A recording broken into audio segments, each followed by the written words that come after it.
Hello, I'm Brianna. This is My Life on Paper, where paper and pictures tell my story. And I have a layout for the Crafting Dragon Design on Etsy. I'm super excited to be on their design team, and I will be doing a layout using their products. Also, I'm playing along with Follow a Sketch February. Today, our sketch is this one by Anna Castro. I am going to be using the Shabby Chic Mega Bundle. Those are the items that I printed out. There's about 6 sheets of them, and I cut them all out. They are kind of in different categories of ones that maybe match similarly in that, but I just grouped them all together. I'm using some from each, from all the different pages, and I'm combining them together. The paper that I'm using is a 49 and Market paper. It is, I think it's Plum Grove. It's funny because the one side is purple and the other side is more of a, oh, more of a dark gray, I would say. So that's the side I'm using. I have two 3x4 photos of my daughter's wedding and the wedding party behind her and her husband. And I'm just going to start by taking the florals and lining them down that line. Now, the strip that I have going down is also 49 and Market, and is actually a branding strip. So when you take the branding strip off, it has the same color as the rest of the paper on the other side. And this was from a different paper and has just a very light pattern. I wouldn't even call it a pattern because it's just like this mixed media. So there's just a little bit of light, and it's a very light, I believe it's a light blue or maybe a light gray. So, but I am taking the florals from the Shabby Chic Mega Bundle, and I cut them out ahead of time, and I'm just arranging them. And this is really randomly. And I know I always say I have a problem with random, but I just lay these down, and I love the way that they go together. They're different shades of pink, but I'm using them all together. The items I am going to arrange in that lower left section are from 49 and Market, and that cute butterfly is from the Shabby Chic bundle. I will have the Etsy shop for Crafting Dragon Designs on Etsy linked below. And if you use my code, it is Brianna10, Briana10. You can get 10% off your purchase. And then you can download them and you can print them as many times as you like. I just have a normal printer. I print 8.5 by 11. I used regular cardstock. I know people have different preferences as far as what kind of paper they use, but I've just been using my regular cardstock and it seems to be working really well.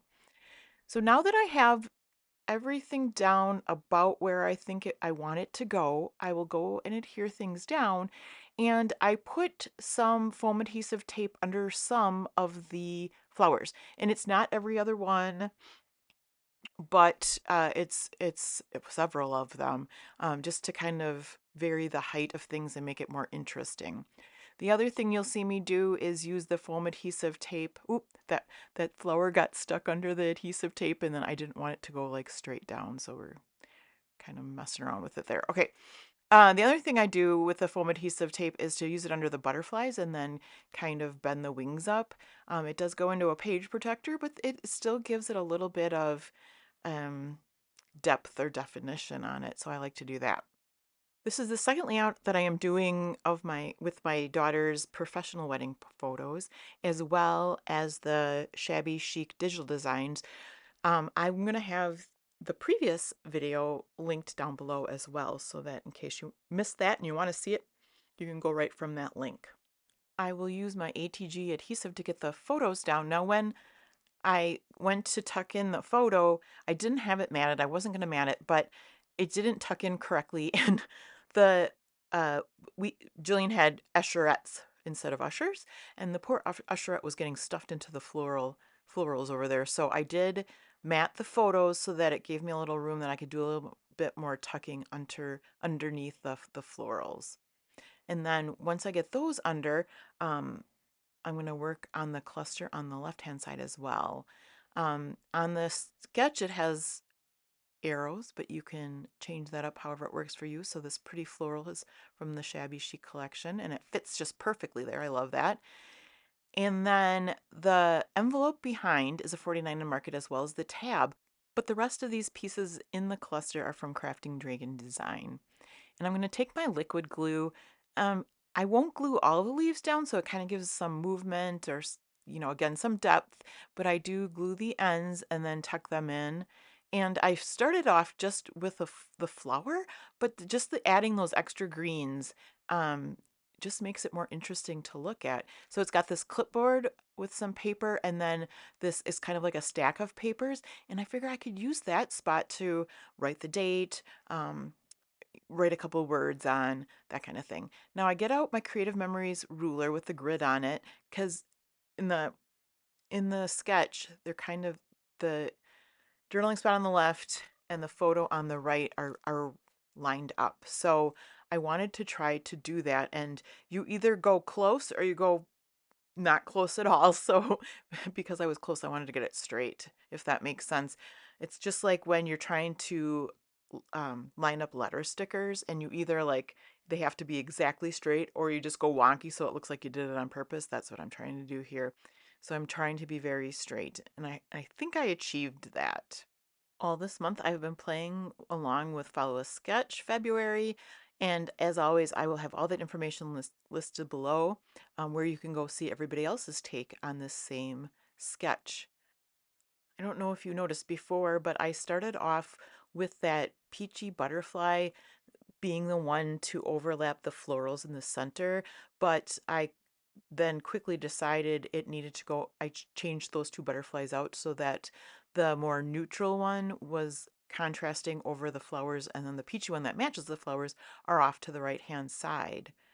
This is 49 and Market washi. I often forget to use my washi, and just a little bit I think can make a big impact. And I like the way it goes with the printables. So, they're butterflies. They're in nice soft colors that match the butterflies from the printables. So first I put some on the left. In the sketch there's some ribbons. I didn't want to overlap the photo with this tape, so I put it underneath, but then it looks like it's stuck there. It looks like there's no rhyme or reason, and it's just something else that I just stuck under the photo. So I will struggle with it a little bit to get it straight and not crooked and not curled. And then I pull it off, and then I'll put on this left side where it looks like it's one piece under this the paper there. And, a little bit different from the sketch. That's totally okay. And then I really do have to like kind of pull up these pieces I've already glued down, which turns out to be okay. I mean, a little bit of, I don't want to call it distressing. It wasn't even distressing, but again, curling it up a little bit just gives it a little bit more depth. So I think, no, one of the last things I'm going to do is to do some splatters. I have Distress Spritz in antique linen, and I know it's got some nice mixed media on there, but I thought just a little bit, and it's not gold. Well, it's almost like a rose gold, honestly. So just like a subtle um, drops on there. And then I find this sticker from Creative Memories, and it just says, "This is us." And it's this nice soft color, and I just thought it fits so good in there. So I move my butterfly. The butterfly is going to sit right on top of the title there, and that is it. So I want to thank you so much for spending some time with me today. I hope you have a fabulous rest of your day, and please come back and see me again soon.